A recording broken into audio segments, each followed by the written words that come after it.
Gikan sa ginuyuray kung mahubog. Misangko sa dulog, hangtod nakatuhog. Ambot DJ Sam, wa ko masayod kung angayan ko bang i-share ang akong problema sa imuha. Sa imong programa. Or, luumon ko na lang. Wa ko kasabot aning tirada sa akong partner man gud karon. Wa ko magdahom nga mahug og musangko ko sa ingon ani nga sitwasyon. Tawagan na lang kog Amir, 37 anyos. Ingno na lang nato. Napugos kog minyo ngadto sa akong barkada nga tomboy. Paparts kay nako ni sa una di siya Sam. Naa nami usa ka anak. Siguro kung wa pa mi magkaanak, why siguro? Nangatog pa mi kanal karon. Or di ba kaha sa balsahan sa among silingan tungod sa kahubog. Akong asawa tawgo na lang nato sa pangalang Rexa. Ug ni atong daga pa ni, barkada pa kay ming duha, Rex ni siya. Tomboy gini kaayo siya. 33 anyos. Classmate ming duha sa elementarya sa una.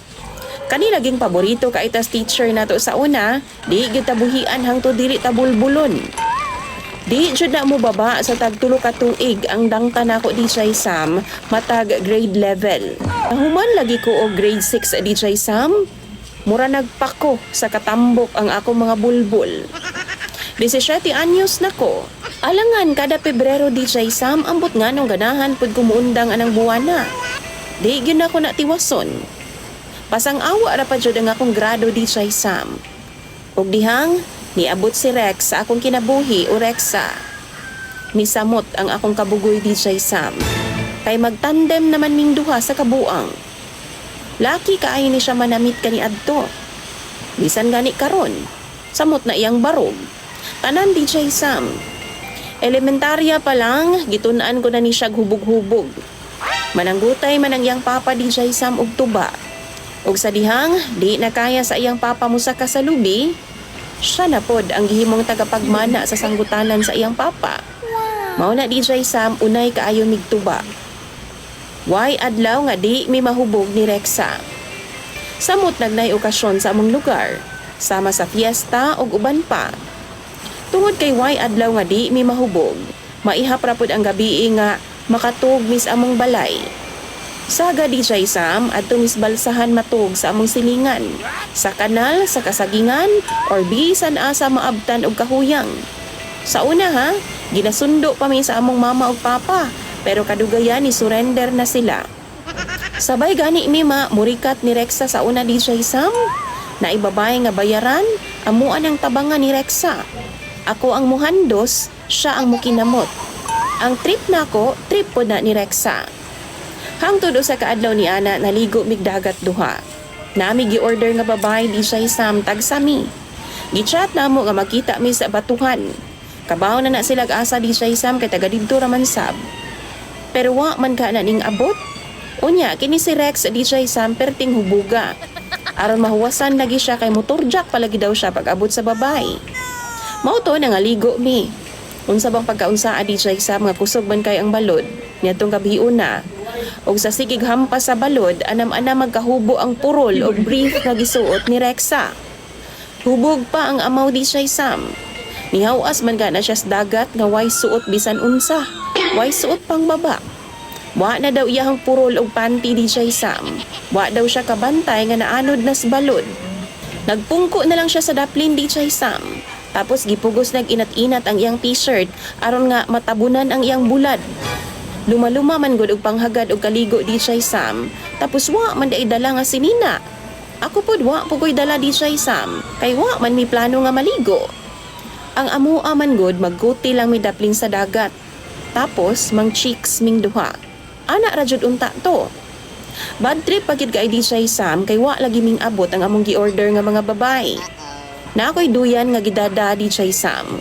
Ug akong gitaod sa kahoy daplin sa dagat. Dito nagduyan-duyan si Rexa. Ngit-ngit kay dito di siya Sam, giduol na ako og nag-shot-shot pod migbalik. Nahubog na pod og taman si Rexa og nagsige nagbila-bila sa duyan nga way purol og panty. Naglain na nga akong paminsar di siya Sam. Gikuhit bitaw na ako nagkahoy ang iyaha aron matakong ba. Niingon man hinuna siya DJ Sam sumbagon taman karon. Hangtod nga nagpadayon ang tagay namong duha og perti na gid namong hubuga. Wa gyud mi kapugong DJ Sam ug naa di ay nahitabo sa among duha. Nagbunga pa gyud ang gibuhat namo. Lain kay sa paminaw DJ Sam kay suod ka ming reksa. Nag-inunayay na lang ming duha, kumbaga. Anima lagi kaayo nga panghitabo. Bisan pa man sa nahitabo DJ Sam, padayon gihapon mi sa among kapalahubog. Hangtod na balaan namo nga buntis di ay siya, ug wa ko'y laing nahimo kundi panagutan siya. Gipakasal pud mi sa mga ginikanan namo DJ Sam. Katawanan pagid nga kasal, kay lupig pa'y buang-buang ni Rexa.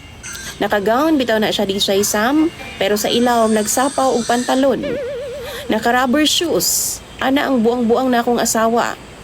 Pagkagabi ana, why honeymoon nga nahitabo kay hubog man mistuba pareho. Ambot nahubog ba to among bata DJ Sam nga gibuntis ni Rexa.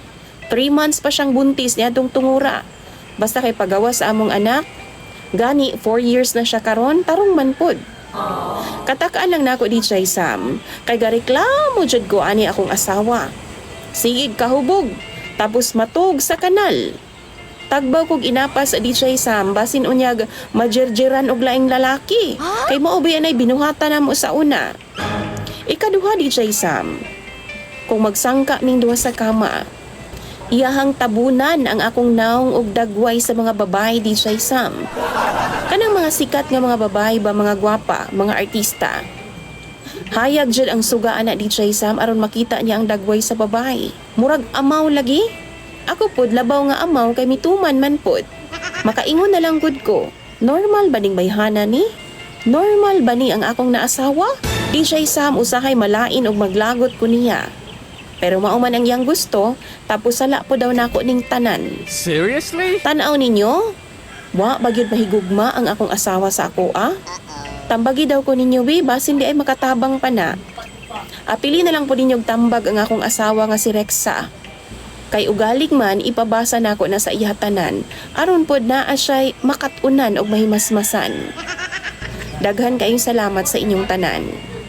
Ibong sender, DJ Sam, og follower, Amir.